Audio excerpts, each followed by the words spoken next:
enrichment program.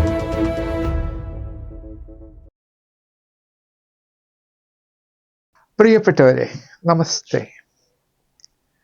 Raise of life എന്ന പേരിൽ ഞങ്ങൾ സംപ്രേഷണം ചെയ്യുന്ന ഈ ലഘു പ്രഭാഷണ പരിപാടി ഏകദേശം 30 ആഴ്ചകൾ പിന്നിട്ടിരിക്കുകയാണ്. പതിവിന് വിരുദ്ധമായി പ്രഭാഷണത്തിന് പകരം ഒരു സംഭാഷണമായാലോ? നമ്മുടെ രാഷ്ട്രീയ സാമൂഹിക രംഗങ്ങളിൽ വിരാജിക്കുന്ന പ്രശസ്തരായ ചില വ്യക്തികളെ നമ്മുടെ വിദ്യാർത്ഥികൾക്കൊന്ന് പരിചയപ്പെടുത്തി കൊടുക്കണം എന്ന് ഞങ്ങൾ കരുതുന്നു. അങ്ങനെ പ്രശസ്തരായ ഏതാനും വ്യക്തികളെ ഇൻ്റർവ്യൂ ചെയ്യുന്ന ഒരു പരിപാടി കൂടി ഞങ്ങൾ തുടങ്ങുകയാണ്. നോ യുവർ ലീഡർ എന്ന പേരിൽ. കഴിഞ്ഞ ആഴ്ച ശ്രീ രാജീവ് ചന്ദ്രശേഖരനെയാണ് കുട്ടികൾ ഇൻ്റർവ്യൂ ചെയ്തത്. ഈ ആഴ്ച ഞങ്ങൾ പരിചയപ്പെടുത്തുന്നത് പന്ന്യൻ രവീന്ദ്രനെ, അതിൻ്റെ അടുത്ത ആഴ്ച ഡോക്ടർ ശശി തരൂറിനെ, പിന്നീട് ഓർത്തഡോക്സ് തിയോളജിക്കൽ സെമിനാരിയുടെ പ്രിൻസിപ്പലായി റിട്ടയർ ചെയ്ത ഡോക്ടർ KM ജോർജിനെ. ഇങ്ങനെ കുറേ വ്യക്തികളെ പരിചയപ്പെടുത്തണമെന്ന് ഞങ്ങൾ വിചാരിക്കുന്നു. ഒരു വിദ്യാർത്ഥിയായിരിക്കും ഈ വ്യക്തികളെ ഇൻ്റർവ്യൂ ചെയ്യുന്നത്. അതുകൊണ്ട് തന്നെ ചോദ്യങ്ങളെല്ലാം വിദ്യാർത്ഥികളുടെ മനസ്സിൽ നിന്നും പൊന്തി വരുന്നവയായിരിക്കും. അവർക്ക് ചോദിക്കേണ്ട ചോദ്യങ്ങൾ ചോദിക്കാം, അതിനുള്ള മറുപടികൾ അവർ പറയും. പുതിയ തലമുറയ്ക്ക് നൽകേണ്ടുന്ന മാർഗോപദേശം അവർ നൽകുകയും ചെയ്യും. അങ്ങനെ ഒരു പരിപാടി കൂടി ഞങ്ങൾ ഇതിൽ തുന്നിച്ചേർത്തിരിക്കുകയാണ്. ഇന്ന് ഞങ്ങൾ പരിചയപ്പെടുത്താൻ പോകുന്നത് ഒരു രാഷ്ട്രീയ നേതാവിനെയാണ്. കണ്ണൂർ ജില്ലയിലെ കക്കാട് വീട്ടിൽ രാമൻ്റെയും യശോദയുടെയും മകനായി 1945 ജനിച്ച പന്ന്യൻ രവീന്ദ്രൻ. കഷ്ടപ്പാടുകളുടെയും ദാരിദ്ര്യത്തിൻ്റെയും മടിത്തട്ടിൽ നിന്നാണ് അദ്ദേഹം വളർന്ന് വലുതായത്. കക്കാട് കോർജാൻ UP സ്കൂളിൽ പ്രാഥമിക വിദ്യാഭ്യാസം നടത്തുമ്പോൾ തന്നെ ബീഡി തൊഴിലാളിയായി ജോലി ചെയ്തു. 15-ാമത്തെ വയസ്സിൽ കമ്മ്യൂണിസ്റ്റ് പാർട്ടിയിൽ അംഗമായി. ഓൾ ഇന്ത്യ യൂത്ത് ഫെഡറേഷൻ്റെ സംസ്ഥാന പ്രസിഡന്റ്, CPI കണ്ണൂർ ജില്ലാ സെക്രട്ടറി, തിരുവനന്തപുരം MP, CPI സംസ്ഥാന സെക്രട്ടറി, CPI ദേശീയ സെക്രട്ടേറിയറ്റ് അംഗം എന്നീ നിലകളിൽ പല ഘട്ടങ്ങളിലായി അദ്ദേഹം പ്രവർത്തിച്ചു. എന്താണ് ശ്രീ പന്ന്യൻ രവീന്ദ്രനെ മറ്റുള്ളവരിൽ നിന്നും വ്യത്യസ്തനാക്കുന്നത്? വിശ്വാസ പ്രമാണങ്ങളോടുള്ള അചഞ്ചലമായ കൂറ്, സമൂഹത്തോടുള്ള പ്രതിബദ്ധത എന്നിവ തന്നെ. ആത്മാർത്ഥതയും സത്യസന്ധതയും കൈമുതലായുള്ള പൊതുപ്രവർത്തകർക്ക് വംശനാശം വന്നുകൊണ്ടിരിക്കുന്ന ഇക്കാലത്ത് തീർത്തും വ്യത്യസ്തമായ ഒരു പന്ഥാവിലൂടെ അദ്ദേഹം സഞ്ചരിക്കുന്നു. ഒരു പൊതുപ്രവർത്തകൻ എങ്ങനെയുള്ളവനായിരിക്കണം എന്നതിൻ്റെ ഉത്തമ ദൃഷ്ടാന്തമാണ് അദ്ദേഹം. ഈ മഹത് വ്യക്തിയുടെ കുട്ടിക്കാലത്തെക്കുറിച്ച്, വിദ്യാഭ്യാസ ജീവിതത്തെക്കുറിച്ച്, പൊതുപ്രവർത്തന രീതികളെക്കുറിച്ച് കൂടുതൽ അറിയണ്ടേ? ഭാവികയ്ക്ക് വേണ്ടി ജിയ റേച്ചൽ സ്റ്റീഫൻ പന്ന്യൻ രവീന്ദ്രനുമായി നടത്തുന്ന ഈ അഭിമുഖ സംഭാഷണത്തിലേക്ക് നിങ്ങളെ എല്ലാവരെയും ഞാൻ സാദരം ക്ഷണിക്കുന്നു. സർ, ഭാവികയിലോട്ടും ഭാവികയുടെ ഈ പ്രോഗ്രാമിലേക്കും സാറിന് സ്വാഗതം. ഭാവിക, ഞങ്ങൾ നേരത്തെ പറഞ്ഞതുപോലെ കുട്ടികളുടെ ലൈഫ് സ്കിൽസ് വർദ്ധിപ്പിക്കാനും അതിലൂടെ കുട്ടികൾക്ക് കോൺഫിഡൻസ് വളർത്താനുമാണ് ഞങ്ങളുടെ ശ്രമം. ചെറിയൊരു ശ്രമം. ഞങ്ങൾക്ക് കേരളമൊട്ടാകെ 10,000 കുട്ടികളുണ്ട്. ഈ പ്രോഗ്രാം കാണുന്നത് കുട്ടികളായതുകൊണ്ട് അവർക്ക് സാറിനോട് എന്തൊക്കെ ചോദിക്കണം, ആ ക്വസ്റ്റ്യൻസ് ആണ് അതിൻ്റെ അകത്ത് ഫ്രെയിം ചെയ്തേക്കുന്നത്. സർ, എൻ്റെ മുമ്പിലിരിക്കുന്ന ഒരു ജനകീയനായ നേതാവാണ്. പക്ഷേ സാറിൻ്റെ കുട്ടിക്കാലം എന്ന് പറയുന്നത് വളരെ കഷ്ടപ്പാടും പ്രയാസങ്ങളും ചേർന്നതായിരുന്നു. ബീഡി തൊഴിലാളിയായി വർക്ക് ചെയ്യേണ്ടി വന്നിട്ടുണ്ട് സാറിൻ്റെ പ്രൈമറി സ്കൂളിൽ തന്നെ. ആ അനുഭവം എങ്ങനെയാണ് സാർ നോക്കിക്കാണുന്നത്? എൻ്റെ ഇന്നത്തെ നില എനിക്ക് പോലും സങ്കല്പിക്കാൻ കഴിയാത്തൊരു നിലയാണ്. അതിന് പ്രധാന കാരണം വായനയാണ്. വായനയിൽ കൂടിയാണ് ഞാൻ ഘട്ടം ഘട്ടമായി വളർന്നത്. രാഷ്ട്രീയ പ്രവർത്തനം അതിൻ്റെ ഭാഗമായി വരുന്നേ ഉള്ളൂ. വായനയാണ് പ്രധാനപ്പെട്ട കാര്യം. അതിനെ പ്രേരിപ്പിച്ചത് എൻ്റെ അമ്മയാണ്. എന്നെ വളരെ ചെറുപ്പത്തിലേ അമ്മ എഴുത്ത് പഠിപ്പിച്ചിരുന്നു. വളരെ ചെറുപ്പത്തിൽ സ്കൂളിൽ പോകുമ്പോൾ എഴുത്തെനിക്കറിയായിരുന്നു. അമ്മ സംസ്കൃതം അറിയായിരുന്നു അമ്മക്ക്. അതുകൊണ്ട് അമ്മ രാമായണം, മഹാഭാരതം, ഉപനിഷത്തുകൾ ഇതൊക്കെ ഏതാണ്ട് അമ്മക്ക് ഗ്രാഹ്യമുണ്ട്. അതിലെ കഥകൾ എനിക്ക് പറഞ്ഞു തരും. അപ്പോൾ ചെറുപ്പത്തിലേ ഈ പുരാണങ്ങളും ഈ കഥകളും എൻ്റെ മനസ്സിനകത്തുണ്ട്. അതിനകത്തുള്ള ഓരോ കഥാപാത്രങ്ങളും എൻ്റെ മനസ്സിനകത്ത് കടന്നു വരും. ആ കഥാപാത്രങ്ങളുടെ ഓരോ തരത്തിലുള്ള ചര്യകളും ഞാൻ പലപ്പോഴും സങ്കല്പിക്കാറുണ്ട്. അതിനുശേഷം ഞാൻ സ്കൂളിൽ പോയി, സ്കൂളിൽ നിന്ന് ഒരു 3-ാം തരം 4-ാം തരം ആകുമ്പോഴേക്ക് ഞാൻ സാമാന്യം നന്നായി വായിക്കുമായിരുന്നു. അമ്മ ഒച്ചത്തിൽ വായിപ്പിക്കും എന്നെ കൊണ്ട്. ഒച്ചത്തിൽ തെറ്റുണ്ടെങ്കിൽ ചൂണ്ടിക്കാണിച്ച്. അമ്മക്ക് 3 മക്കളാണ്. ഞാൻ രണ്ടാമത്തതാണ്. എൻ്റെ മൂത്ത ചേച്ചിയാണ് കനകവല്ലി. ഞാൻ രണ്ടാമത്, എൻ്റെ അനുജൻ രാജേന്ദ്രൻ. നമ്മൾ 3 മക്കളാണ്. അമ്മക്ക് ഏറ്റവും കൂടുതൽ സ്നേഹം എന്നോടാണ്. അതെന്താ കാര്യം എന്ന് എനിക്കറിയില്ല. ചിലർ പറയുന്നത് ഈ രണ്ടാമത്തെ കുട്ടി നടുവത്തെ കുട്ടിയോട് പ്രത്യേക സ്നേഹം ഉണ്ടാവുമെന്ന് പറയുന്നു. എനിക്കറിയില്ല, എനിക്കങ്ങനെ തോന്നിയിട്ടില്ല. എന്തായാലും അങ്ങനെയാണ്. അമ്മ എല്ലാ കാര്യവും എനിക്ക് പറഞ്ഞു തരും. ആദ്യം തന്നെ പറഞ്ഞ കാര്യം എന്ന് പറഞ്ഞാൽ ഒരിക്കലും നുണ പറയരുത്. അതൊരു പ്രധാനപ്പെട്ട കാര്യമാണ്. ഒരിക്കലും നുണ പറയരുത്. ഒരിക്കൽ മാത്രം അമ്മയോടൊരു നുണ പറഞ്ഞിരുന്നു. അതൊരു സത്യം. അമ്മയോട് അത് പറഞ്ഞ് അമ്മയോട് ഞാൻ സത്യം ചെയ്ത് ഞാൻ പറയേണ്ട വന്നതാണ്. ഒരു സന്ദർഭം മഹാത്മാഗാന്ധി പോലും പറഞ്ഞിട്ടുണ്ട്, ചില സന്ദർഭത്തിൽ ചിലത് പറയേണ്ടി വരും, പക്ഷേ മനുഷ്യൻ്റെ ജീവൻ പോകുന്ന രീതിയിൽ പറയരുത് എന്ന് പ്രത്യേകം പറഞ്ഞു. മോഷണത്തിനും പറയരുത്. ഇതെന്താ കാര്യം എന്ന് പറഞ്ഞാൽ എൻ്റെ അമ്മുമ്മ വല്യമ്മ ഉണ്ടായിരുന്നു. വല്യമ്മക്ക് ഇടയ്ക്കിടെ പ്രേതബാധ വരും. പ്രേതബാധ എന്ന് പറഞ്ഞാൽ ഗുരുതരമായ പ്രേതബാധയാണ്. ആ പ്രേതബാധക്ക് നാട്ടിലുള്ള മന്ത്രവാദികൾ മുഴുവൻ കഴിച്ച് എല്ലാം മന്ത്രവാദവും കഴിഞ്ഞ് ശരിയാകുന്നില്ല. അവസാനം പ്രേതബാധ പോയത് അവിടുത്തെ ഒരു മക്കാനി എന്ന് പറയുന്നൊരു സ്ഥലമുണ്ട് കക്കാടിനടുത്ത്. അവിടെ ഒരു തങ്ങളുണ്ടായിരുന്നു, പള്ളിയിലെ തങ്ങൾ. ആ തങ്ങൾ ഈ പ്രേതബാധയ്ക്ക് ഒഴിപ്പിക്കുന്ന ഒരാളാണ്. തങ്ങൾ ഒരു കറുത്ത നൂല് തരും ഇയാളിങ്ങനെ ജപിച്ചിട്ട്. ആ നൂല് വാങ്ങിയിട്ട് ശബ്ദമുണ്ടാക്കാതെ ആരോടും സംസാരിക്കാതെ നേരെ കൊണ്ടുപോയി ആരാണോ പ്രേതബാധയേറ്റ അവർക്ക് കെട്ടിയാൽ അപ്പം മാറും. ഇതാണ് സ്ഥിരമായിട്ടുള്ള ഏർപ്പാട്. അപ്പം അമ്മ അതിനെന്നെ അയക്കുക. ഞാൻ ഒരു തരം പഴയ സൈക്കിളിന് പകരം ഒരു സൈക്കിളിൻ്റെ ഈ ടയറില്ലേ, പഴയ ടയർ, അത് വെച്ചൊരു സ്റ്റിക്കുണ്ട്, ഇത് വെച്ചിട്ട് ഒരൊറ്റ പോക്ക എന്ന് പറഞ്ഞാൽ അടിച്ചു പോയി മുട്ടക്ക് അവിടെ പോയി തങ്ങളെ കണ്ട് 2 അണ കൊടുക്കണം. 2 അണ കൊടുത്താൽ എനിക്ക് കറുത്ത നൂല് ജപിച്ചു തരും. ഇതൊക്കെ ഞാൻ കാണുന്നുണ്ട്. കൊണ്ടുവന്ന് കെട്ടിയാൽ പോയി.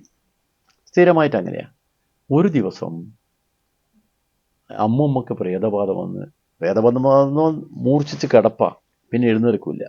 അപ്പം നമുക്കൊക്കെ വലിയ വിഷമാത് അമ്മൂമ്മക്ക് പ്രേതബാധ വന്നാൽ. ഉടൻ തന്നെ അമ്മ എന്നോട് പറഞ്ഞ്, മോനെ വേഗം ചെല്ല്. ഞാൻ നേരെ ചെന്ന് തങ്ങളില്ല. തങ്ങളൊരു ബന്ധു മരിച്ചിട്ട് തങ്ങൾ മലപ്പുറം പോയിരിക്കുക. എപ്പോൾ വരും? 4 ദിവസം കഴിയും. അപ്പം എൻ്റെ കുഞ്ഞു മനസ്സിൽ ഒരു 4 വയസ്സുള്ള സമയത്താണ് ഞാൻ ആലോചിച്ച്, ഈ തങ്ങൾ 4 ദിവസം വരെ എൻ്റെ അമ്മൂമ്മേൻ്റെ കിടപ്പിതല്ലേ, എന്താ പരിഹാരം? അതെൻ്റെ മനസ്സിനെ വല്ലാതെ വിഷമിപ്പിച്ച്. അപ്പം എനിക്ക് അന്നേരം ഒരു തോന്നൽ, ഈ തങ്ങൾ ചെയ്യും പോലെ ഞാനും ചെയ്തൊന്ന് കൊണ്ടുപോയാലോ. അങ്ങനെ ഞാൻ ആദ്യമായി ഒരു ചലഞ്ച് ഏറ്റെടുക്കുകയായിരുന്നു. തങ്ങൾ ചെയ്യും പോലെ ജപിച്ച് ഞാൻ നൂലും കയ്യിൽ പിടിച്ച് ഓടി വീട്ടിൽ ചെന്ന് കെട്ടിക്കൊടുത്ത്. അമ്മൂമ്മക്ക് പ്രേതം മാറി. അമ്മൂമ്മയുടെ പ്രേതബാധ പോയി. അപ്പോൾ പിന്നെ ഇടയ്ക്കിടയ്ക്ക് അമ്മൂമ്മക്ക് പ്രേതബാധ വരുമ്പം ഇത് 2 അണ എന്ന് പറയുന്ന അരയടക്ക കറുത്ത നൂല് 1.5 അണ എൻ്റെ അടുത്ത് മെച്ചുണ്ടാവും. മെച്ചുകൊണ്ട് ഞാനൊന്നും ചെയ്തിട്ടില്ല, അതെല്ലാം സൂക്ഷിച്ച് അവിടെ വെച്ച്. അവസാനം അമ്മൂമ്മ ഒരു 3 വർഷം കൊണ്ട് മരിച്ചപ്പോൾ ഞാൻ അമ്മയോട് പറഞ്ഞു, അമ്മേ ഇതായിരുന്നു കാര്യം. അമ്മ ചോദിച്ചു, നീ എന്താ എന്നോട് പറയാഞ്ഞേ? ഞാൻ പറഞ്ഞാൽ പിന്നെ ഇവിടെ ആകെ പ്രശ്നമായിരിക്കും, പിന്നെ ആർക്കും ഇത് മനസ്സാണ് ഇതിൻ്റെ കാര്യം. പ്രേതബാധ എങ്ങനെ പോകുമെന്നുള്ളത് അമ്മൂമ്മയുടെ മനസ്സിനകത്തുള്ള ഫീലിംഗ് അല്ലേ. ആ ഫീലിങ്ങിനൊരു പരിഹാരമായാലോ. അതുകൊണ്ട് ഇത് പറഞ്ഞാൽ ഇവിടെ എന്തെങ്കിലും പ്രശ്നമുണ്ടാകുന്നതുകൊണ്ട് ഞാൻ പറയാതിരുന്ന, ഇനി മുതൽ നീ അങ്ങനെ അസത്യം പറയരുത്. അന്ന് ഞാൻ സത്യം ചെയ്ത അത് അമ്മയുടെ വാക്കാണ്. അമ്മ എന്ന് പറയുന്നത് നമുക്ക് ജീവിതത്തിൽ ഒരിക്കലും മറക്കാൻ കഴിയാത്ത ഒരു പ്രധാനപ്പെട്ട എന്താ പറയണത് എല്ലാമാണ് അമ്മ. അപ്പം എന്നെ ഞാനാക്കിയത് അമ്മയാണെന്ന് ഞാൻ അതുകൊണ്ടാണ് പറഞ്ഞത്. അതുകൊണ്ട് അമ്മ എല്ലാ കാര്യത്തിനും എന്നോട് പറയും ഇന്നതേ ചെയ്തോളൂ എന്ന് അമ്മ പറഞ്ഞാൽ അമ്മ വരക്കുന്ന വരക്ക് അപ്പുറത്ത് ഞാൻ പോവില്ല. അങ്ങനെയാണ് അമ്മ എനിക്ക്. അപ്പോഴും അമ്മ പിന്നെ എന്ത് ചെയ്യുമെന്ന് പറഞ്ഞാൽ എഴുതി തരും. പുസ്തകം എടുക്കാൻ വായനശാലയിൽ ഞാൻ പോയി ഒരു പുസ്തകം എടുത്തുകൊണ്ട് വരും. പുസ്തകമൊക്കെ ഉച്ചത്തിൽ വായിക്കും. ഉറൂബിൻ്റെ സുന്ദരികളും സുന്ദരന്മാരും ഇങ്ങനെ വായിച്ചുകൊണ്ടിരിക്കുമ്പോൾ എൻ്റെ അകത്തുണ്ട് അമ്മക്ക് ഞാനും എനിക്ക് അമ്മയും എന്ന് പറയുന്ന മാതിരിയുള്ളൊരു വാക്കില്ലേ. ഇത് കേട്ടപ്പം ഞാൻ പെട്ടെന്ന് കണ്ണ് നിറഞ്ഞു പോയി. അമ്മക്കും കണ്ണ് നിറഞ്ഞു. അങ്ങനെ വികാരപരമായ ഭാവത്തോടു കൂടി പല വിഷയങ്ങളും ഈ വായനയും എല്ലാം കൂടി ചേർത്താണ് അമ്മയും ഞാനും തമ്മിലുള്ള ബന്ധം. ആ ബന്ധത്തിൽ അമ്മക്കൊരു മോഹം ഉണ്ടായിരുന്നു എന്നെ വലിയ ആളാക്കണമെന്ന്. എന്താ വലിയ ആളാക്കണം എന്നുള്ള മോഹം എന്നോട് പറഞ്ഞിട്ടില്ല. ഒരു വലിയ ആളാക്കണം, പഠിച്ച് വലിയ ആളാക്കണമെന്ന മോഹം. പക്ഷെ ആ മോഹം നടന്നില്ല. അമ്മയുടെ മോഹം നടന്നില്ല. എന്നെ അത്ര പഠിപ്പിക്കാൻ കഴിഞ്ഞില്ല. അച്ഛൻ മരിച്ചു. 12 വയസ്സുള്ളപ്പോൾ അച്ഛൻ മരിച്ചു. എൻ്റെ പഠിത്തത്തിനുള്ള വഴി ഒരു മാർഗവുമില്ല. അമ്മ ചുമടെടുത്തും മറ്റ് ജോലി ചെയ്തുമാണ് അമ്മ ജീവിക്കുന്നത്. ആ സമയത്ത് ഞാൻ ബീഡി തിരക്കാൻ വേണ്ടി വന്നത്. ബീഡി തിരച്ചിട്ട് ഞാൻ ആദ്യമായി എനിക്ക് കിട്ടിയത് 50 പൈസയാണ്. ഇന്നത്തെ 50 പൈസ. അന്ന് 50 പൈസ വലിയ കാശായിരുന്നു. ആ 50 പൈസ കിട്ടിയിട്ട് അമ്മ കൊണ്ടു കൊടുത്തപ്പം അമ്മ എന്നെ കെട്ടിപ്പിടിച്ച് ഒരുപാട് കരഞ്ഞ്. അതുകൊണ്ട് അമ്മയാണ് എൻ്റെ എല്ലാ വഴിയിലും ഒരു വെളിച്ചമായ അമ്മയാണ്. ഇപ്പോഴും എൻ്റെ മനസ്സിൽ അമ്മ എനിക്ക് വഴികാട്ടിയാണെന്നാണ് എൻ്റെ തോന്നൽ. സാർ ഒത്തിരി കഷ്ടപ്പാടുകൾ തരണം ചെയ്തിട്ടാണ് വന്നത്. ഈ കഷ്ടപ്പാടിന് നല്ലോണം നമ്മൾ തരണം ചെയ്യുമ്പോൾ നമുക്ക് കുറച്ചുകൂടെ താഴ്മ, നല്ലൊരു വ്യക്തി ഇതെല്ലാം ആക്കുന്നുണ്ട്. ഇതേപോലെ കഷ്ടപ്പാട് തരണം ചെയ്തത് കൊണ്ടാണോ സാറിനെ ഒരു വ്യത്യസ്തനായ ഒരു പ്രവർത്തകൻ അല്ലെങ്കിൽ രാഷ്ട്രീയ ജനകീയനായ നേതാവ് എന്ന് വിളിക്കുന്നതും? അതേപോലെ തന്നെ ഇപ്പം ഭൂരിപക്ഷം നേതാക്കളും അവർക്ക് എന്താ വേണ്ടത്, അവരുടെ താല്പര്യങ്ങൾ, സ്വന്തം താല്പര്യം ഒതുങ്ങിക്കൂടി പോകുന്നുണ്ട്. അത് അവർക്ക് കഷ്ടപ്പാടും ജീവിതാനുഭവങ്ങളും ഇല്ലാത്തത് കൊണ്ടാണോ? അല്ല, അത് പല കാര്യങ്ങളാണ്. മനുഷ്യന് മോഹങ്ങൾ പലപ്പോഴും ഉണ്ടാവും. ആ മോഹത്തിന് പറ്റിയ മാർഗം, ആ മോഹം സാക്ഷാത്കരിക്കാൻ അതിന് പല വഴികളും കണ്ടെത്തും. ആ വഴികളിൽ പോയിക്കൂടാ എന്ന് എൻ്റെ അമ്മ എന്നോട് പറഞ്ഞിട്ടുണ്ട്. ഒരു ഉദാഹരണം ഞാൻ പറയാം. ഞാനൊരു തൊഴിലാളി നേതാവായിരുന്നു ഒരു ഘട്ടത്തിൽ. ആ തൊഴിലാളി നേതാവായിരിക്കുമ്പോൾ എനിക്ക് തൊഴിലാളികളെ കാര്യം പോയി ആർഗ്യ ചെയ്ത്, ലേബർ കോൺഫറൻസുകൾ ആർഗ്യ ചെയ്ത് അവർക്ക് ഒരു തവണ അവർക്ക് കിട്ടേണ്ട വർഷത്തിൽ കിട്ടുന്ന ബോണസ് ഉണ്ടല്ലോ, ഓണത്തിന് എടുപ്പിച്ച ബോണസ്, അവർക്ക് ബോണസ് വലിയ കാശ് കിട്ടി. അതിന് മുമ്പത്തെ വർഷം കിട്ടിയതിൻ്റെ ഇരട്ടി ബോണസ് കിട്ടി, എന്ന് പറഞ്ഞാൽ 20%. അത് കിട്ടിയപ്പോൾ അവർക്ക് വലിയ സന്തോഷമായി. അവരെന്ത് ചെയ്ത് എല്ലാവരും കൂടി വിഹിതം എടുത്തിട്ട്, യൂണിയൻ സെക്രട്ടറി ആയിരുന്നു ഞാൻ, എനിക്ക് കൊണ്ടു തന്ന കാശ് എത്ര 5000 രൂപയാന്ന്. 5000 രൂപ എന്ന് പറഞ്ഞാൽ 1975 എന്ന കാലത്ത് 5000 രൂപ എന്ന് പറഞ്ഞാൽ വലിയ കാശാണ്, ഇന്നത്തെ അല്ല. കൊണ്ടുവന്ന് ഒരു പൊതിയാക്കിയിട്ട് അതിൻ്റെ കൂടെ എനിക്ക് ആവശ്യമുള്ള ഓണത്തിന് കൊടുക്കാനുള്ള ഉടുപ്പും മറ്റ് സാധനങ്ങളെല്ലാം വീട്ടിൽ കൊണ്ടുവന്ന്. എൻ്റെ അമ്മയായിരുന്നുണ്ടായിരുന്നു, ഞാനുണ്ടായിരുന്നില്ല. അമ്മയെല്ലാം ചോദിച്ചതിന് ശേഷം അമ്മ പറഞ്ഞ് ഇതൊക്കെ അവൻ്റെ കയ്യിൽ കൊടുത്താൽ മതി, എൻ്റെ അടുത്ത് തരണ്ട. അല്ല, ഇത് ഞങ്ങൾ കൊണ്ടുവന്നതെന്ന് പറഞ്ഞ് കൊടുത്താൽ മതി. ഇല്ല, ഒന്നും ഇവിടെ വെക്കരുത്, എല്ലാം അവൻ്റെ കയ്യിൽ കൊടുത്തെന്ന് പറഞ്ഞു. രാത്രി വന്നപ്പം എന്നോട് പറഞ്ഞ് ഇവർ യൂണിയൻകാരെല്ലാം വന്നിരുന്നു, അവർ കുറച്ച് പൈസയും കൊണ്ടുവന്നു, 5000 രൂപ, പിന്നെ കുറേ സാധനങ്ങളും. അപ്പം ഞാൻ പറഞ്ഞു, എന്നിട്ട് അമ്മ എന്ത് പറഞ്ഞ്, ഞാനത് നിനക്ക് തരാൻ വേണ്ടി പറഞ്ഞു. മോനെ, അത് നമുക്ക് വേണ്ട, അത് തൊഴിലാളികളുടെ വിയർപ്പിൻ്റെ വിലയാണ്. 5000 രൂപയെന്ന് പറഞ്ഞാൽ അന്ന് വലിയ സംഖ്യ. എൻ്റെ കുടുംബത്തിൽ ആർഭാടമായിട്ട് ഓണം കഴിച്ചാൽ പിന്നെയും മിച്ചമുണ്ടാകുന്ന കാശ് അന്ന്. പക്ഷേ അമ്മ പറഞ്ഞ് അത് നമ്മൾ വാങ്ങരുത്, നമുക്ക് അർഹിച്ചത് മാത്രം മതി, അവരുടെ വിയർപ്പിൻ്റെ വില തിരിച്ചു കൊടുക്കണം. ഒരു പൈസ ഞാൻ വാങ്ങിയില്ലല്ലോ, അതിനുശേഷം ഒന്നും വാങ്ങാറില്ല. എന്താ കാര്യം? നമ്മൾ പൊതുപ്രവർത്തകനായിട്ട് നമ്മൾ ജനങ്ങളുടെ മുമ്പിൽ വന്നാൽ പിന്നെ അവിടെ നമുക്ക് ലാഭേച്ഛയല്ല, നമുക്ക് അവനെ ചൂഷണം ചെയ്ത് കാശുണ്ടാക്കുന്നുള്ളതല്ല, അവൻ്റെ ചെലവിൽ നടക്കുകയല്ല. നമ്മൾ എന്ത് ചെയ്യണം?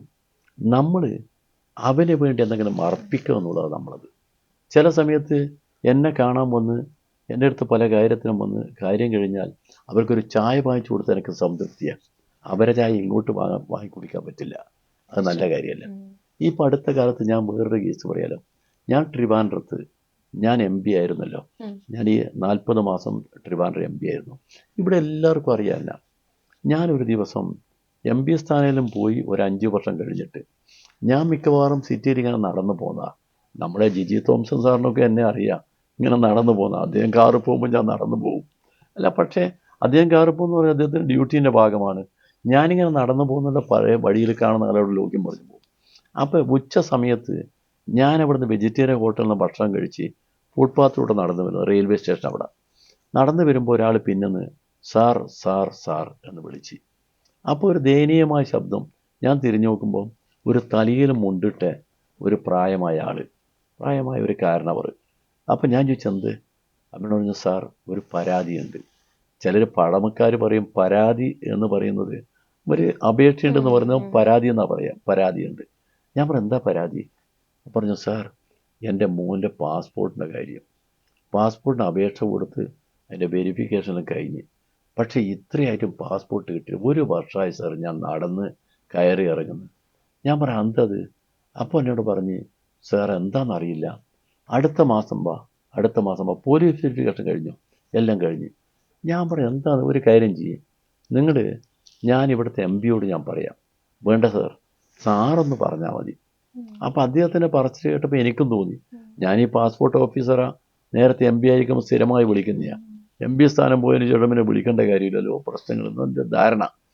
അപ്പം ഞാനപ്പോൾ തന്നെ അവിടെ വെച്ച് തന്നെ മൊബൈൽ ഫോണിൽ വിളിച്ച പാസ്പോർട്ട് ഓഫീസറാണ്. എന്നോട് ചോദിച്ചെന്താ സാർ?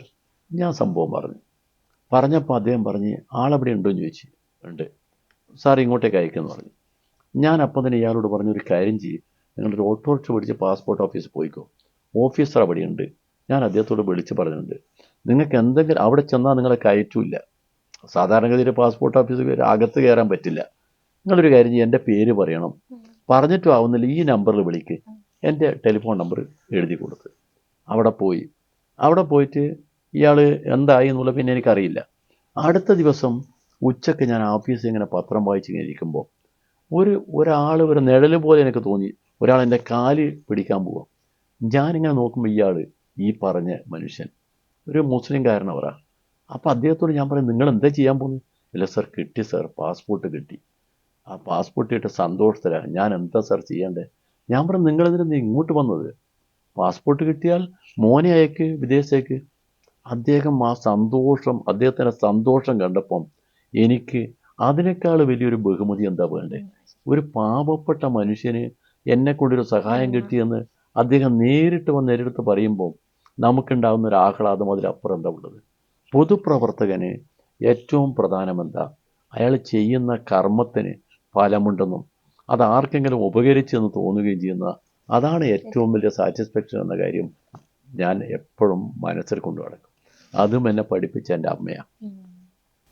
സാർ, സ്കൂളിൽ സാറിന് പഠിക്കാനും സ്കൂളിൽ പോകാനും വായിക്കാനും ഒക്കെ ഒത്തിരി ഇഷ്ടമെന്ന് സാർ പറഞ്ഞു. സാറിന് സ്കൂളിൽ ഏറ്റവും ഇഷ്ടപ്പെട്ട സബ്ജക്റ്റ് ഏതായിരുന്നു? ഇഷ്ടപ്പെട്ടൊരു ടീച്ചർ ഉണ്ടായിരുന്നോ? ഉണ്ടായിരുന്നു. ഒരു വിജയം മാഷ് ഉണ്ടായിരുന്നു. വിജയം മാഷാണ് എന്നെ സത്യം പറഞ്ഞാൽ ഒരു പ്രസംഗത്തിന് പഠിപ്പിച്ച്.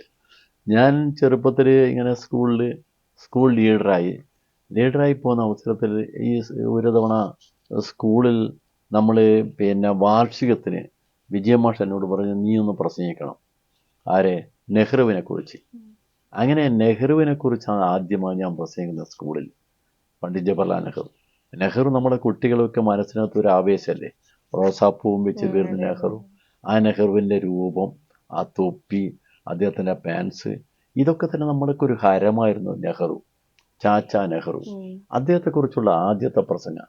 ആ പ്രസംഗം കഴിഞ്ഞപ്പം മാഷി എന്നെ കൈയടിച്ച്. എന്നിട്ട് മാഷ് എന്നോട് പറഞ്ഞ്, നീ വലിയ വലിയ പ്രാസംഗികനാവെന്ന് പറഞ്ഞു. ഞാൻ ചിരിച്ച്, വേറെ പ്രാസംഗികനാവെന്ന് പറഞ്ഞാൽ പ്രസംഗം എൻ്റെ മനസ്സിലുള്ള കാര്യമല്ല. അതിനുശേഷമാണ് പിന്നെ രാഷ്ട്രീയ പ്രവർത്തനം തുടങ്ങിയതിന് ശേഷം, അത് ഇവിടെ പറഞ്ഞ പോലെ ഞാൻ 15 വയസ്സ് കഴിയുമ്പോൾ തന്നെ പാർട്ടി മെമ്പറായി. 16-ാം വയസ്സിൽ ഞാൻ വെളിയം ഭാർഗവൻ എന്ന് പറയുന്ന നമ്മുടെ ഒരു വലിയ നേതാവുണ്ട്, അദ്ദേഹം മരിച്ചുപോയി. അദ്ദേഹം ത്യാഗത്തിൻ്റെ ഒരു പ്രധാനപ്പെട്ട ഒരു ആൾരൂപമാണ്. ഒരുപാട് മർദ്ദനമേറ്റിട്ടുണ്ട്. പിന്നെ അദ്ദേഹം സന്യാസത്തിന് പോയി. സന്യാസം ഉപേക്ഷിക്കാൻ കാരണം എന്ന് പറഞ്ഞാൽ സന്യാസത്തിന് പോയ സ്ഥലത്തെ ചില ചെയ്തികൾ അദ്ദേഹത്തിന് ഇഷ്ടപ്പെട്ടില്ല, അവിടെ ഉപേക്ഷിച്ച് വന്നതാണ്. അദ്ദേഹം ആണ് എൻ്റെ കാര്യത്തിൽ പലപ്പോഴും ഒരു വഴികാട്ടി. അദ്ദേഹം നമ്മുടെ നാട്ടിൽ വന്ന് ഒരു മീറ്റിങ്ങിന് വന്നപ്പം സെൻട്രൽ ബോഡി മീറ്റിങ്ങിന് ഞാനും പോയിരുന്നു. ആ മീറ്റിങ്ങിൽ ഞാനൊരു ചോദ്യം ചോദിച്ചു. അപ്പം ഞാനൊരു എല്ലിച്ച ഒരു പയ്യൻ ഒരു ചോദ്യം ചോദിച്ച് വിശദമായി പറയാമെന്ന് പറഞ്ഞു. അങ്ങനെ ഞാൻ 2 മിനിറ്റ് സംസാരിച്ചപ്പോൾ അദ്ദേഹം ഇവിടെ പറഞ്ഞ്, നന്നായി, നീ നല്ലോണം പ്രസംഗിക്കുമല്ലോ എന്ന് അദ്ദേഹം പറഞ്ഞു. അതൊരു വലിയ സർട്ടിഫിക്കറ്റായി. ആ സർട്ടിഫിക്കറ്റാണ് വെളിയമ്പാർഗന് മുമ്പിൽ പ്രസംഗിച്ചാൽ ഇനി ഏത് പ്രമാണിയുടെ മുമ്പിലും പ്രസംഗിക്കാം എന്നൊരു ബോധം എൻ്റെ മനസ്സിലുണ്ടായി. അങ്ങനെ അതിനൊരു പ്രാസംഗികമായിരുന്നു. അപ്പം ജീവിതം എന്ന് പറയുന്നത് ഇതെല്ലാം ചേർന്നാണെന്നാണ് ഞാൻ പറയുന്നത്. അതിനെ കൂടെ ഞാൻ ഒന്നുകൂടി പറയാം. ഞാൻ നേരത്തെ അനൗൺസറായിരുന്നു, ഫുട്ബോൾ കളിക്കാരനായിരുന്നു എന്നുള്ള കാര്യം അറിയാലോ. ഞാൻ കണ്ണൂർ ലക്കി സ്റ്റാറിൻ്റെ ഒരു ഫുട്ബോൾ കളിക്കാരനായിരുന്നു. ലക്കി സ്റ്റാറിൻ്റെ ഓൾ ഇന്ത്യ ഫുട്ബോൾ ടൂർണമെൻറ്റൊന്നും കളിച്ചിട്ടില്ല, പക്ഷേ അവിടെ ഞാൻ കളിക്കുന്ന കളിക്കാരനായിരുന്നു. അന്ന് പ്രഗത്ഭരായ കളിക്കാരുള്ളൊരു സമയമാണ്. ആ സമയത്താണ് ഞാൻ ശ്രീനാരായണ ഗുരു സ്മാരക ഫുട്ബോൾ ടൂർണമെൻറ്റ് കണ്ണൂർ നടക്കുന്നത്. ആ ഫുട്ബോൾ ടൂർണമെൻറ്റിൽ ഞാൻ അവിടെ അനൗൺസറായിരിക്കുമ്പോൾ ടി ദാമോദരൻ എന്ന് പറയുന്ന നമ്മളെ തിരക്കഥാകൃത്തായിരുന്ന ടി ദാമോദരൻ, അദ്ദേഹം അങ്ങാടി, ഈ നാട്, ഈ സിനിമേൻ്റെ ഒക്കെ വലിയ പ്രഗത്ഭനാണ് ടി ദാമോദരൻ. അദ്ദേഹം നല്ല കമൻറ്റേറ്ററാണ്, നല്ല ശബ്ദമാണ്. അദ്ദേഹം എന്നോട് പറഞ്ഞു, പന്ന്യനൊരു കാര്യം ചെയ്യും, എന്താ ഒന്ന് കമൻട്രി പറഞ്ഞാൽ.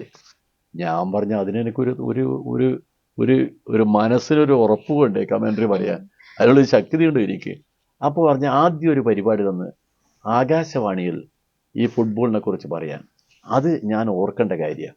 ആകാശവാണിയിൽ ഞാൻ ആദ്യമായി ഒരു പ്രഭാഷണം നടത്തുക, കോഴിക്കോട് ആകാശവാണി.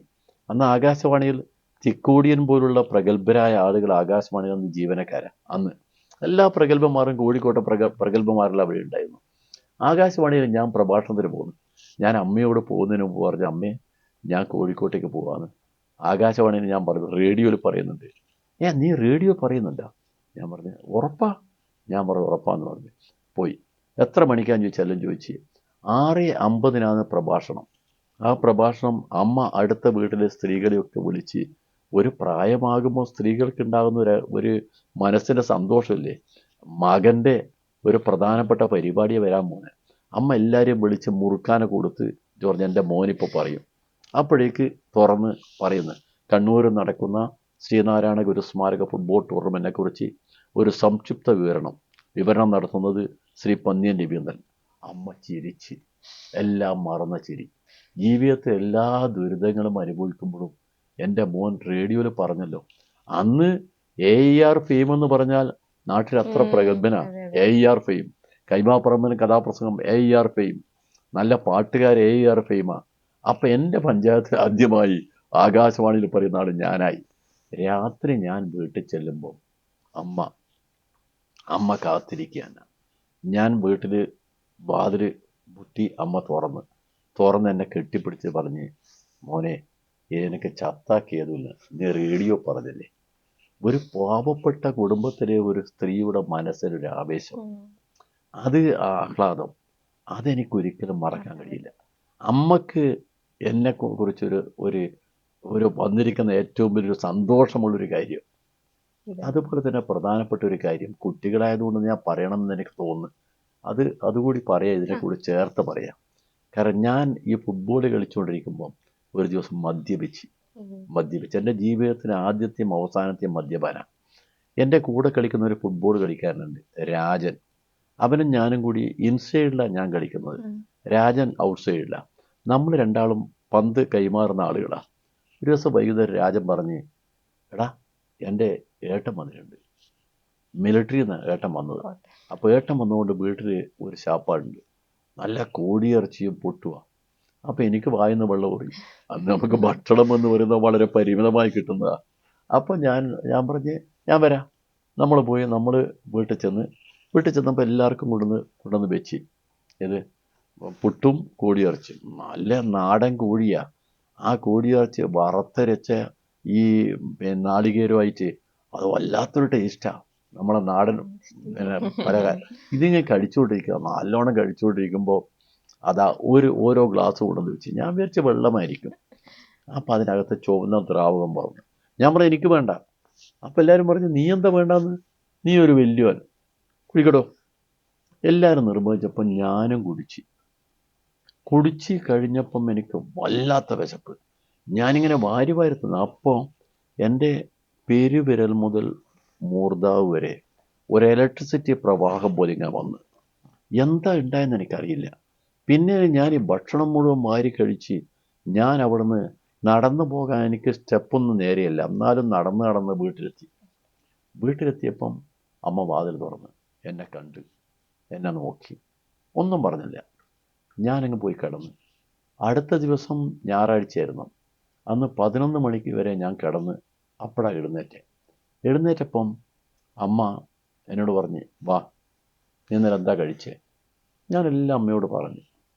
എല്ലാം പറഞ്ഞപ്പം അമ്മ എൻ്റെ കൈ പിടിച്ചിട്ട് പറഞ്ഞ് ഇതാദ്യത്തെയും അവസാനത്തെയും കഴിക്കല, എനിക്ക് കഴിക്കരുത്. ഇത് പറയുമ്പോൾ എൻ്റെ അമ്മയുടെ കണ്ണിൽ നിന്നും കണ്ണുനീർ ധാരധാരയായി ഒഴുകിയായിരുന്നു. ഞാനും കരഞ്ഞു, ഞാൻ കെട്ടിപ്പിടിച്ച് കരഞ്ഞു. അതിനുശേഷം ഞാൻ സോവിയറ്റ് യൂണിയനിൽ പോയപ്പം അവിടുന്ന് പലരും പറഞ്ഞ് ബ്രഷ്നേവും ഒക്കെ കഴിക്കുന്ന, ക്രൂഡ്ചേവൊക്കെ കഴിക്കുന്ന വോഡ്ക. ഞാൻ പറഞ്ഞ ദൈവം കഴിക്കുന്ന സാധനമായാലും എനിക്ക് പറ്റില്ല, എൻ്റെ അമ്മയുടെ കണ്ണീര് കാണാൻ പറ്റില്ല. അതിനുശേഷം ഞാൻ കഴിച്ചിട്ടില്ല. ജീവിതത്തിൻ്റെ വഴി പലപ്പോഴും മാറി സഞ്ചരിക്കുമ്പോൾ അതിനെ നേരെയാക്കാൻ ഏതെങ്കിലും ഒരു ശക്തി നമുക്ക് വേണം. ആ ശക്തി എനിക്ക് എൻ്റെ അമ്മയാണ് ആ ശക്തി. ഓരോരുത്തർക്കും ഓരോ ശക്തി കാണും, പക്ഷെ അമ്മയാണ്. എല്ലാവരോടും എനിക്ക് ഒരപേക്ഷയുള്ളത്, അമ്മയെ ഒരിക്കലും വിസ്മരിക്കരുത്. അമ്മയാണ് നമ്മുടെ എല്ലാം. അമ്മയില്ലെങ്കിൽ നമ്മളില്ല. അമ്മ നമ്മുടെ ഓരോ ചലനങ്ങളിലും അമ്മയുണ്ട്. അമ്മയുടെ ഓരോ വാക്കുകൾ, അമ്മയുടെ ഒരുപക്ഷെ അമ്മ ഞാൻ മദ്യപിച്ച് വന്നിട്ട് അമ്മ എന്നെ അടിച്ചെങ്കിൽ അതോടെ തീരുമായിരുന്നു. ഇത് തീരാത്ത കാര്യം എന്താ? അമ്മയുടെ കണ്ണീരാ. എന്നെ തല്ലുന്നതിലും പ്രധാനമാണ് കണ്ണീര് എന്ന്. ഓരോ കാര്യവും നമ്മൾ ശാസിക്കുന്നതും നമ്മൾ തല്ലുന്നതും തമ്മിലുള്ള വ്യത്യാസമുണ്ട്. ഇതൊക്കെ നമ്മുടെ കുട്ടികൾ മനസ്സിലാക്കണം. നമ്മളെ പുതിയ കാലത്തിൽ നമ്മളെ വഴിതെറ്റിച്ച് കൊണ്ടുപോകാൻ ഒരുപാട് വഴികൾ നമ്മുടെ നാട്ടിലുണ്ട്. നമ്മൾ കാണുന്ന വർണ്ണ ശബളിമയുടെ കൂടെ പോകാൻ പറ്റില്ല. നമുക്ക് നമ്മളാവണം. അതുകൊണ്ടാണ് ഞാനിപ്പം, നിങ്ങൾ നേരത്തെ ചോദിച്ചില്ലേ, നേരത്തെ ജിയോ എന്നോട് ചോദിച്ചൊരു കാര്യമുണ്ടല്ലോ, എന്താ നിങ്ങൾ ഇങ്ങനെ രാഷ്ട്രീയക്കാരിൽ നിന്ന് വ്യത്യസ്തമായ രാഷ്ട്രീയം? വ്യത്യസ്തമല്ല. രാഷ്ട്രീയ പ്രവർത്തനം എന്ന് പറഞ്ഞാൽ ഏതാണ്ട് ഒരു സന്യാസം പോലുള്ള ഏർപ്പാടാണ് രാഷ്ട്രീയ പ്രവർത്തനം. ജീവിതം നമ്മൾ അതിനു വേണ്ടി അർപ്പിക്കുകയാണ്, സമൂഹത്തിന് വേണ്ടി. സമൂഹത്തിൻ്റെ നന്മയാണ് നമ്മുടെ ജീവിതത്തിൽ ആഹ്ലാദം. സമൂഹത്തിൻ്റെ തിന്മ നമ്മുടെ മനസ്സിനെ വേദനിപ്പിക്കും. അതുകൊണ്ട് സാമൂഹ്യ പ്രവർത്തകൻ എന്ന് പറയുന്നത് അവനെന്ത് കിട്ടുമെന്നുള്ളതല്ല, ജനങ്ങൾക്ക് എന്ത് വാങ്ങിച്ചു കൊടുക്കാൻ കഴിയുമെന്നുള്ളതാണ്. നമ്മൾ അർപ്പിക്കുക അവിടെ. അതാണ് മഹാത്മാഗാന്ധി, അതാണ് നമ്മുടെ മുമ്പേ നടന്ന ഒരുപാട് മഹാന്മാർ. ആ മഹാന്മാരുടെ പാതയാണ് നമ്മളാക്കി നയിക്കുന്നത്. ആ പാതയിലേക്കാണ് നമുക്ക് മുന്നോട്ട് പോകേണ്ടത്. നമ്മൾ പഠിക്കണം, നമ്മൾ വലിയ ആളാവണം, ലോകത്തോളം നമ്മൾ വളരണം. ആ ലോകത്തോളം നമ്മൾ വളരുമ്പോഴും നമുക്ക് നമ്മളെക്കുറിച്ച് കൃത്യമായ ബോധം വേണം.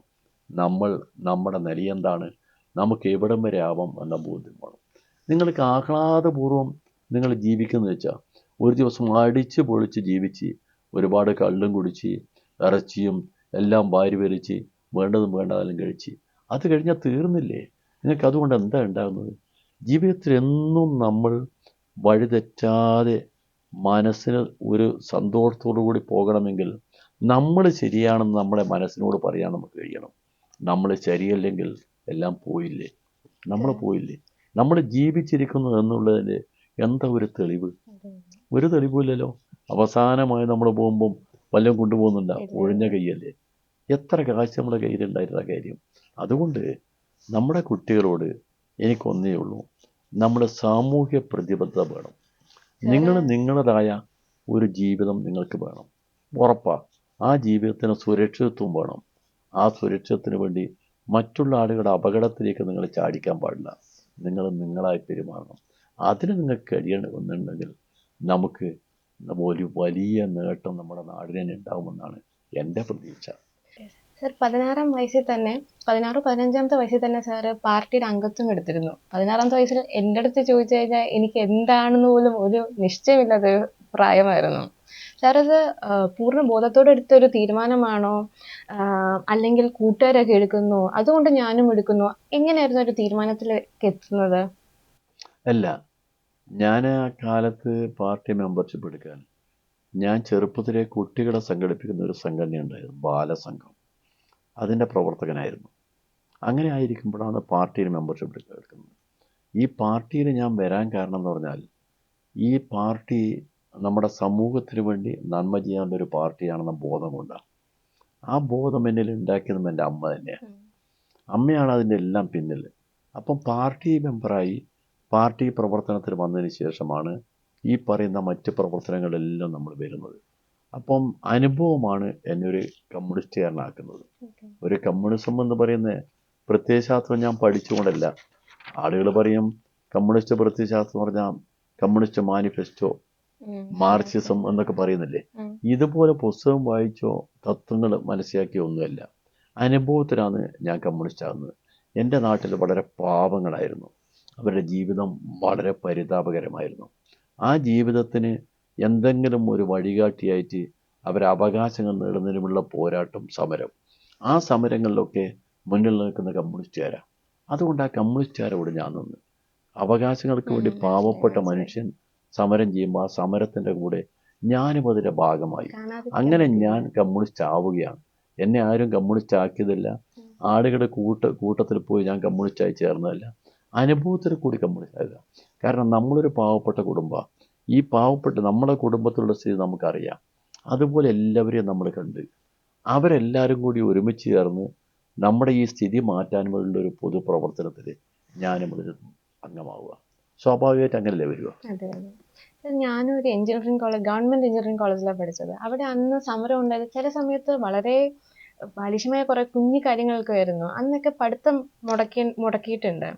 അപ്പൊ ഇന്ന് നമ്മൾ നോക്കുവാണെങ്കിൽ വിദ്യാഭ്യാസ സ്ഥാപനങ്ങളിലെ ഈ പാർട്ടി പ്രവർത്തനം അതൊരു ശാപമായി മാറി തുടങ്ങിയത്, അല്ലെങ്കിൽ കുട്ടി നേതാക്കൾ അത് അവർക്ക് അവരുടെ ഒരു ഷോ ഓഫ് എന്ന് നമ്മൾ പറയത്തില്ലേ, അതിനു വേണ്ടി തുടങ്ങിയോ അത്? അല്ല, അങ്ങനെ രാഷ്ട്രീയ പ്രവർത്തനത്തിൽ തന്നെ വന്നിരിക്കുന്ന ഒരുപാട് വഴിമാറ്റമുണ്ട്. ആ വഴിമാറ്റമാണ് താങ്കൾ സൂചിപ്പിച്ചത്. പഴയ കാലത്ത് നമ്മുടെ നാട്ടിൽ വിദ്യാർത്ഥി പ്രസ്ഥാനം ഉണ്ടായിരുന്നു. ആ വിദ്യാർത്ഥി പ്രസ്ഥാനം എന്ന് പറയുന്നത് ദേശീയ സ്വാതന്ത്ര്യത്തിന് വേണ്ടിയുള്ള പോരാട്ടത്തിൻ്റെ ഭാഗമായിട്ടാണ്. അന്ന് നമ്മൾ പഠിത്തം ഉപേക്ഷിച്ചതിനാ നമ്മുടെ രാജ്യത്തിന് സ്വാതന്ത്ര്യം കിട്ടാനാണ്. അതൊരു വലിയ ഒരു കാര്യസാധ്യത്തിന് വേണ്ടിയുള്ള പോരാട്ടമായിരുന്നു. ഇന്ന് സംഘടന വേണം. സംഘടന ഉണ്ടാകും നല്ലതാണ്. സംഘടന ഉണ്ടാകുമ്പോൾ ഒരുപാട് കാര്യങ്ങൾ, ഒരു കൂട്ടായ്മ ഉണ്ടാവും. നമുക്ക് പലതിനും ഒരുപാട് കാര്യം ചെയ്യാൻ കഴിയും. എന്നാൽ സംഘടന വളഞ്ഞ വഴിയിലേക്ക് പോകരുത് എന്നുള്ളതാണ്. താങ്കൾ പറഞ്ഞതിൻ്റെ സൂചന അതാണ്. കുട്ടികളെ നമ്മൾ എന്തിനും സമരത്തിലേക്ക് നയിക്കുന്നു, എന്താ കാര്യം? ആ കാര്യം വളരെ പ്രധാനമാണ്. ആ സംഭവത്തിൽ നമ്മളൊരു പ്രശ്നം മുമ്പോട്ട് വെക്കുമ്പോൾ ആ പ്രശ്നം നമ്മുടെ ഭാവിക്ക് ചേർന്നതാണോ എന്നുള്ള കാര്യം ആലോചിക്കണം. അങ്ങനെ ആലോചിക്കാതെ സ്പോണ്ടേനിയസായി തോന്നിയ രീതിയിൽ ചില ആളുകൾ വലിയ ആളാവാൻ, ഇന്നാണെങ്കിൽ ഒരു വലിയ ആളാവുക എന്ന് പറഞ്ഞാൽ എളുപ്പമാണ്. എന്താ കാരണം? ഇന്ന് വിഷ്വൽ മീഡിയ വന്നപ്പം രാജ്യം മുഴുവൻ ആളുകളെ കാണും. നമ്മളൊക്കെ അടികൊണ്ടിട്ട് സെക്രട്ടേറിയറ്റ് മുമ്പിൽ അടികൊണ്ട് ചവിട്ടുകൊണ്ട് വീണ് കിടക്കുമ്പം അന്നൊരു പത്രത്തിനകത്ത് ഒരു പടം വരിക എന്ന് പറയുന്നതിന് വലിയ കാര്യമാണ്. ഇതൊക്കെ ആയാൽ അന്നൊരു പേര് വരും, അതിൽ പന്നിയൻ രവീന്ദ്രൻ ഉൾപ്പെടുന്നു എന്ന് പേര് വരും. ഇന്ന് അങ്ങനെയല്ല. ഇന്ന് പെട്ടെന്ന് വിശദമായിട്ട് കാണിക്കും. ഇത് കുറേ കൂടി ഈ സമരം ചെയ്യുക എന്ന് പറയുന്നത് ഫാഷനാക്കി മാറ്റുന്നതിന് വേണ്ടി പലരും പ്രയോഗിക്കുന്നു എന്നുള്ളതാണ് താങ്കൾ പറഞ്ഞ കാര്യം. നമ്മൾ എന്തിനു വേണ്ടി നമ്മൾ സമരം ചെയ്യുന്ന കാര്യം നമുക്ക് കൃത്യമായൊരു ബോധം വേണം. സമരം വേണ്ടി വരും. ചിലപ്പോൾ സമരം തെറ്റായ വല്ല കേസുകളുണ്ടെങ്കിൽ അത് നേരെയാവാൻ, ചില കുട്ടികൾക്ക് ചില പ്രശ്നങ്ങളിൽ ന്യായമായും കിട്ടേണ്ട പരിഹാരം കിട്ടാതെ വരുമ്പം അതിന് സമരം ചെയ്യേണ്ടി വരും. അതിനൊന്നും തെറ്റല്ല. പക്ഷേ ഈ ചെയ്യുന്നത് എന്താ പറഞ്ഞാൽ ഫാഷനായിട്ടുള്ളൊരു സമരമായി മാറുന്നു. സമരം ഒരു ഫാഷനായിട്ട് മാറുക, അത് തെറ്റായ വശമാണ്. വിദ്യാർത്ഥി രാഷ്ട്രീയം എന്ന് പറയുന്നത് നല്ലതാണ്. കാരണം ഇപ്പം 18 വയസ്സിൽ വോട്ടവകാശമല്ലേ. അപ്പോൾ കുട്ടികൾ രാഷ്ട്രീയം പഠിക്കുന്നതിന് കുഴപ്പമില്ല. അത് കൃത്യമായി പഠിപ്പിക്കുക, അതിനു വേണ്ടി പോവുക. അല്ലാതെ കുട്ടികളെ വളഞ്ഞ വഴിയിലേക്ക് കൊണ്ടുപോകാനുള്ള ഒരു വഴിയായി വിദ്യാർത്ഥി പ്രസ്ഥാനത്തെ നയിക്കുന്നത് തെറ്റാണെന്നുള്ളതാണ് താങ്കൾ പറഞ്ഞൊരു കാര്യം. 2000-ലും 2005 ആ സമയത്ത് ഞാൻ പ്രൈമറി സ്കൂളിലാണ്. സാർ ആ സമയത്ത് MP ഇലക്ഷൻ, ലോക്സഭ ഇലക്ഷനിൽ കണ്ടസ്റ്റ് ചെയ്യുന്നത്. അപ്പം പോസ്റ്റേഴ്സ് ഒക്കെ ഉണ്ട്. അപ്പം ആ സമയത്ത് എൻ്റെ അടുത്ത് ടീച്ചർ ചോദിക്കുക, നമ്മളുടെ കേരളത്തിലെ പ്രമുഖ നേതാക്കളിൽ ഐഡന്റിഫൈ ചെയ്യാൻ, ഫോട്ടോ കാണിച്ച് ഐഡന്റിഫൈ ചെയ്യാൻ പറഞ്ഞാൽ സാറിന്റെ പടം എന്തായാലും ഞാൻ പറയും. നമുക്ക് അത്രയും പരിചിതമാണ്. സാറിന്റെ മുടിയാണ് അതിന് കാരണം. ഞാനന്ന് ആലോചിച്ചിട്ടുണ്ട്, സാർ എന്തിനായിരിക്കും ഇങ്ങനെ മുടി വളർത്തുന്നത് എന്ന് ഞാൻ ആലോചിച്ചിട്ടുണ്ട്. ഞങ്ങളുടെ കുട്ടികൾ കാണുമ്പോഴും ആദ്യത്തെ ചോദ്യം അതായിരിക്കും. ഞാൻ ഇവഞ്ച്വലി സാർ എന്തിനാ മുടി വളർത്തിയെന്ന് മനസ്സിലാക്കിയായിരുന്നു. കുട്ടികൾക്ക് വേണ്ടി ഒന്ന് പറഞ്ഞു കൊടുക്കാവോ? അല്ല, എൻ്റെ മുടി ഇത്രത്തോളം മുടിയുണ്ടായിരുന്നു. ഈ മുടിയിൽ ഞാൻ 9 ഇഞ്ച് മുടി അംബിക പിള്ള എന്ന് പറയുന്ന ഒരു വളരെ പ്രധാനപ്പെട്ട ഒരു ലേഡിയുണ്ട്. അവർ പറഞ്ഞ് മുടി വേണം. എന്തിന്? RCCയിൽ റേഡിയേഷൻ കഴിഞ്ഞ് മുടി പോയി മൊട്ടയായി പോകുന്ന പെൺകുട്ടികളുണ്ട്, അവർക്ക് വിഗ് വെച്ച് കൊടുക്കാൻ. ഞാനപ്പം ചോദിച്ചു എത്ര മുടി വേണം?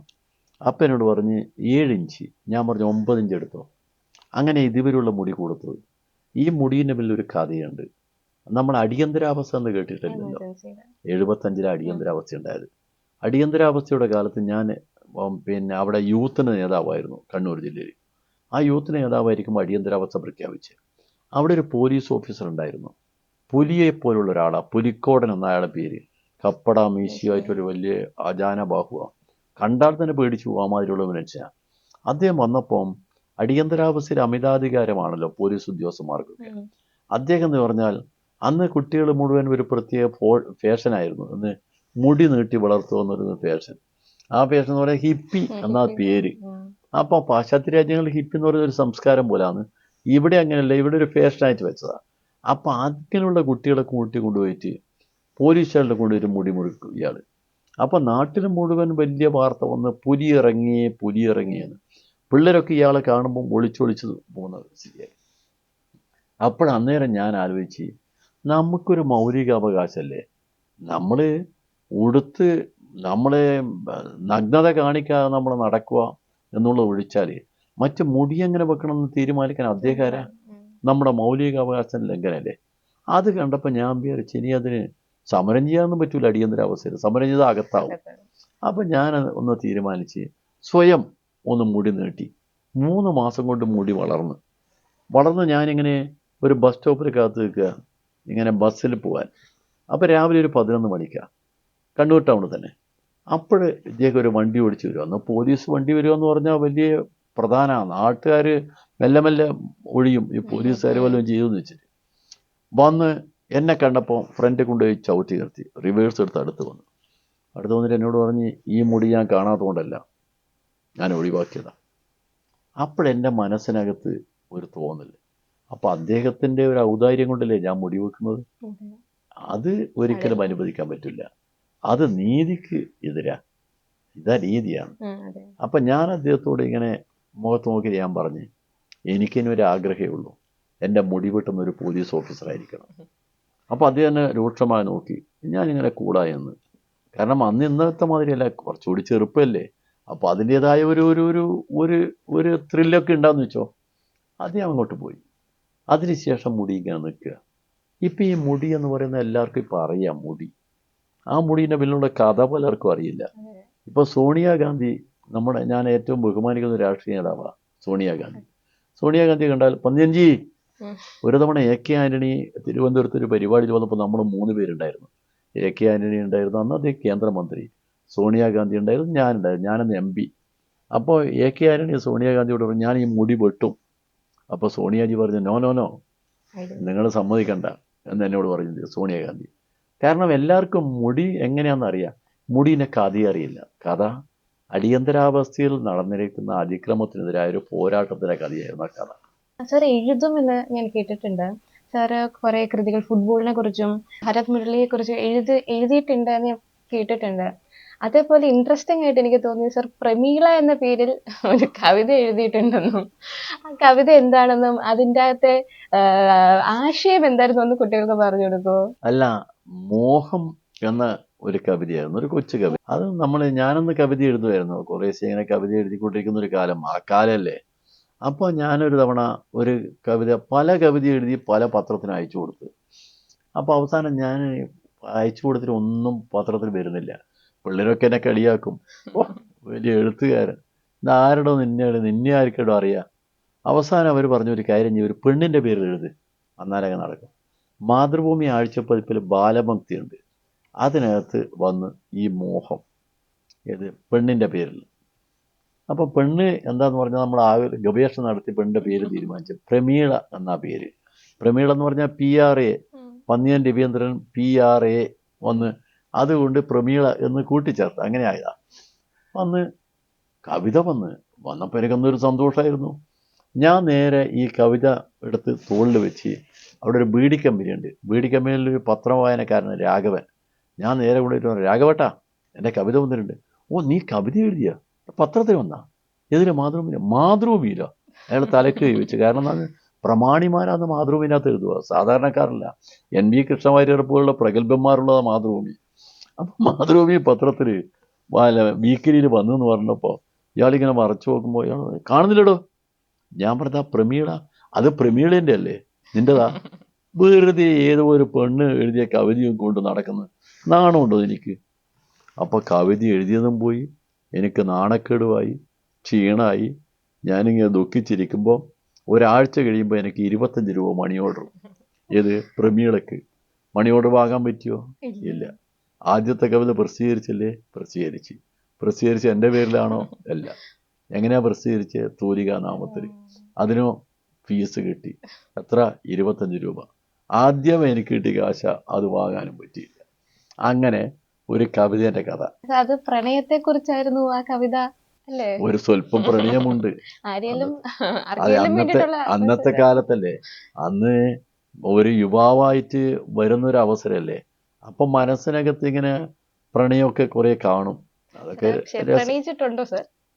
പ്രണയിച്ചിട്ടുണ്ട്. അങ്ങനെ പ്രണയിച്ച് ആരെയും വഞ്ചിക്കാൻ വേണ്ടി പ്രണയിച്ചതല്ല. ആ പ്രണയം ഞാൻ ഒരുപാട് കാവ്യങ്ങൾ വായിച്ച് ഞാൻ വരികയല്ലേ, ആശാന്റെ കാവ്യങ്ങളൊക്കെ. ആശാന്റെ കഥാപാത്രങ്ങൾക്കുള്ള പ്രത്യേകത, ഒരു കഥാപാത്രവും ആരെയും വഞ്ചിക്കുന്ന കഥാപാത്രമല്ല. നിങ്ങൾക്ക് ഇന്ന് കാണുന്ന ഒന്നും അന്നുണ്ടായില്ല. പഴയ കാലത്തെ കാൽപ്പനിക കാവ്യങ്ങളെല്ലാം നമ്മൾ പരിശോധിച്ചാൽ, ഇപ്പം രമണനാണല്ലോ ആദ്യത്തത്. രമണനാണ് നമ്മുടെ എല്ലാം മനസ്സിനകത്ത് വന്നത്. അതിനകത്ത് രമണൻ ഒരു ആട്ടിടയനും ഒരു സമ്പന്ന കുടുംബത്തിലെ പെണ്ണും തമ്മിലുള്ള പ്രണയമാണ്.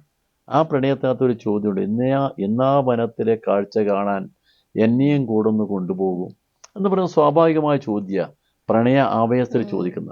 ഇവൻ അത് വളരെ കൃത്യമാണ്. ആ രമണൻ ആലോചിച്ചുകൊണ്ട് പറഞ്ഞു, നിന്നെ ഒരിക്കൽ ഞാൻ കൊണ്ടുപോകാം, ഇന്ന് വേണ്ട ഓമലാണ്. എപ്പോൾ ഒരിക്കൽ? ഈ പ്രണയത്തിൻ്റെ സാക്ഷാത്കാരമെന്ന് പറയുന്നത് രണ്ടുപേരും തമ്മിൽ ഒത്തുചേരുക എന്നുള്ളതാണ്. അത് കല്യാണമാണ്. അപ്പോഴും പോവാന്നാ ഇപ്പം നമ്മൾ പോകേണ്ട ആളുകളിൽ നിന്ന് സൂചിപ്പിക്കുന്ന അത്. ഞാൻ പറഞ്ഞ അന്നത്തെ കാലത്ത് വനത്തിലെ കാഴ്ച കാണാനൊക്കെ പോയാൽ മനുഷ്യ ജീവിതമാണ്, മനുഷ്യന് വികാരങ്ങൾ കാണും.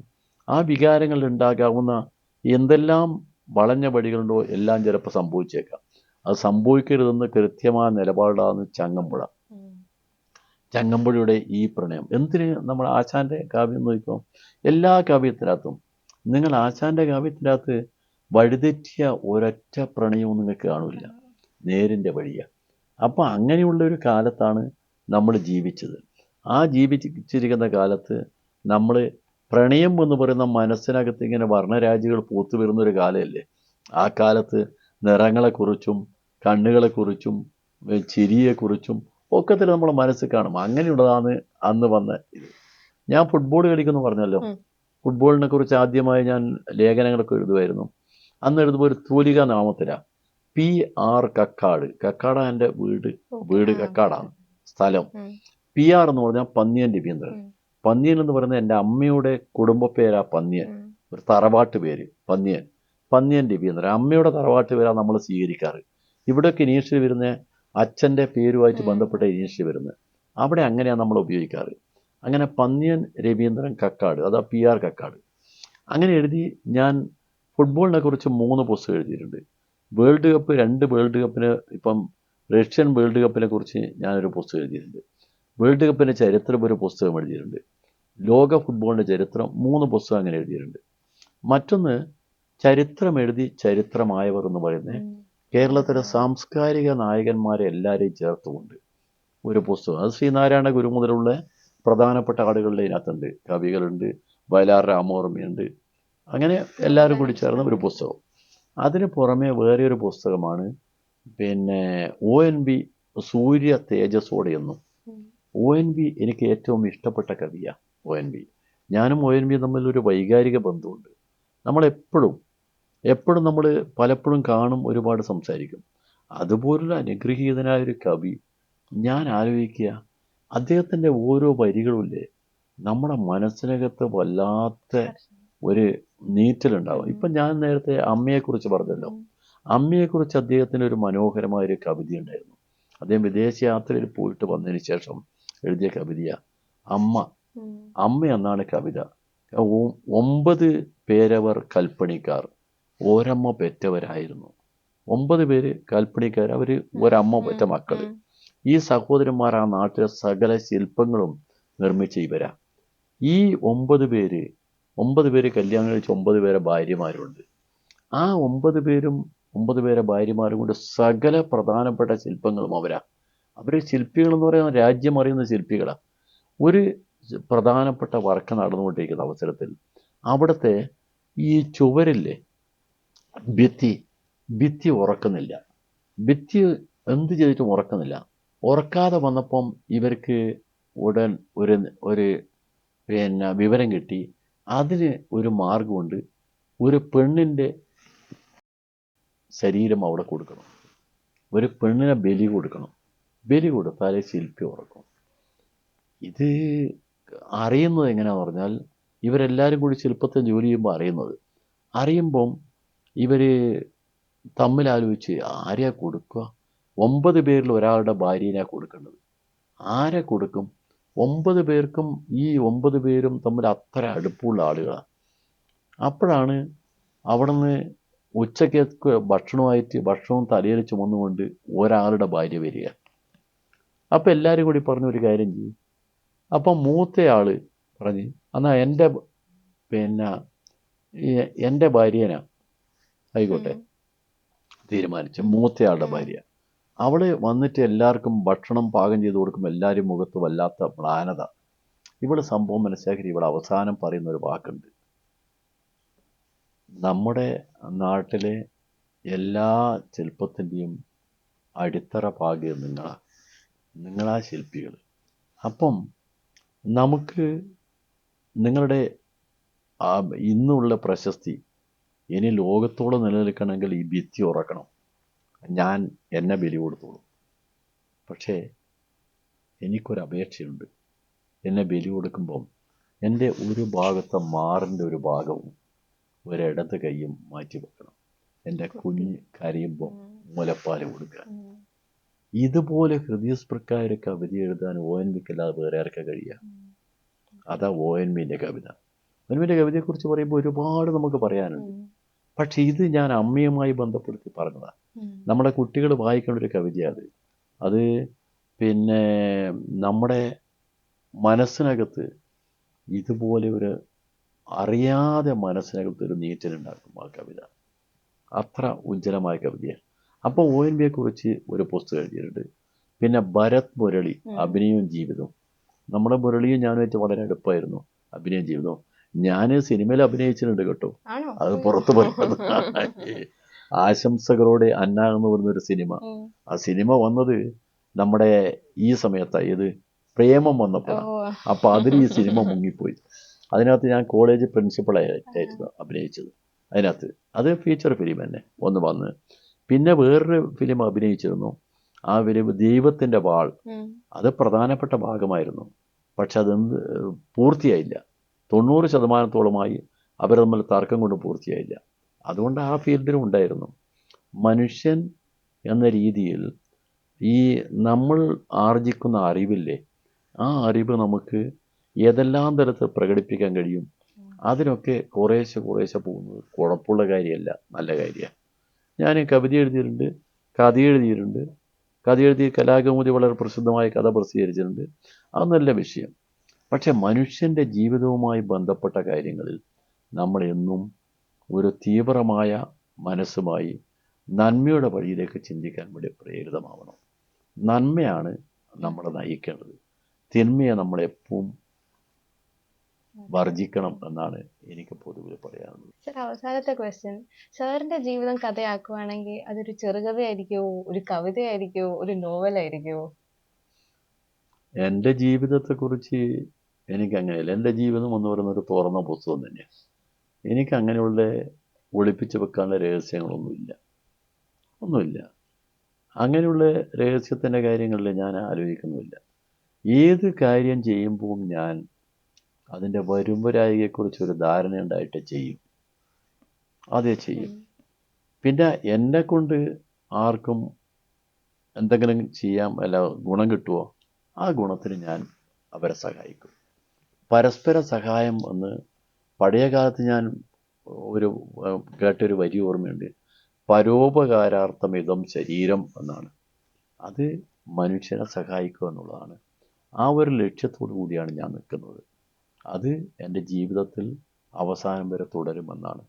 ഞാനിപ്പം ഒരു 40 വർഷമായി ഞാൻ തിരുവനന്തപുരത്ത് ജീവിക്കുക.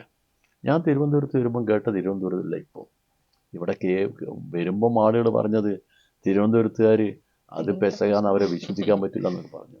ഇതെല്ലാം തെറ്റായ വെറും വാദങ്ങളാണ്. ഇവിടെ വന്നപ്പം ആ മനസ്സിനെ കറിഞ്ഞ തിരുവനന്തപുരത്തെ മനസ്സ് നന്മയുടെ ഒരു വലിയ വശം ഇവിടെയുണ്ട്. ഇവിടെ നന്മയുടെ വശം മാത്രമല്ല, എല്ലാ മനുഷ്യൻ്റെയും അവരുടെ ഇഷ്ടത്തിനനുസരിച്ച് കഴിക്കാനുള്ള ഭക്ഷണമുണ്ട് ഇവിടെ. പാവപ്പെട്ടവനും ജീവിക്കാം, പണക്കാരന് ജീവിക്കാം. ഇവിടെ ആർക്കും വേറെ വലിയ വിഷമങ്ങളില്ല.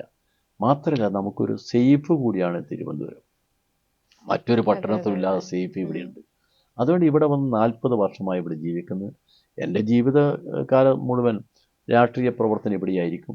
പിന്നെ ഒരു കാര്യമുണ്ട്, മരിച്ചാൽ എൻ്റെ ശവം കണ്ണൂർ കൊണ്ടുപോകണം, കണ്ണൂർ പയ്യാമ്പലത്ത്. കാരണം എന്ന് പറഞ്ഞാൽ കണ്ണൂരിൽ അവിടെ അമ്മയെ സംസ്കരിച്ച് അവിടെ സംസ്കരിക്കണം. അതുമാത്രമേ ഒരു മോഹമുള്ളൂ, വേറെ മോഹങ്ങളൊന്നുമില്ല. പിന്നെ ജനങ്ങളെ കൂടി ഇങ്ങനെ പോവുക എന്ന് പറയുന്നത് തന്നെ ഞാൻ സാറ്റിസ്ഫൈഡ് ആണ്. അതെനിക്ക് വേറെ പ്രശ്നങ്ങളൊന്നും ഇല്ല. സർ, വളരെ നന്ദി. സാറിന്റെ വിലപ്പെട്ട സമയം ഞങ്ങൾക്ക് വേണ്ടി മാറ്റിവെച്ചതിന് ഒരുപാട് നന്ദി. നോ അതൊന്നുമല്ല. ഇത് എനിക്ക് ഇവിടെ വന്നിട്ട് ചെയ്യാൻ ഇങ്ങനൊരു സന്ദർഭം തന്ന എൻ്റെ ഏറ്റവും അടുത്ത സുഹൃത്താണ് നമ്മുടെ ജെജി തോംസൺ സാർ. നമ്മളൊരുപാട് കാലത്തെ വൈകാരിക ബന്ധമാണ്, സ്നേഹബന്ധമാണ്. പിന്നെ അദ്ദേഹം നല്ല ഒരു വലിയ അറിവുള്ളൊരു വലിയ മഹാനാണ്. അപ്പോൾ അദ്ദേഹവുമായി ബന്ധപ്പെട്ട് ഇവിടെ എത്താൻ കഴിഞ്ഞത് എൻ്റെ ജീവിതത്തിലെ വലിയ സന്തോഷമുള്ള ദിനമായി ഞാൻ കണക്കാക്കുന്നു. നന്ദി.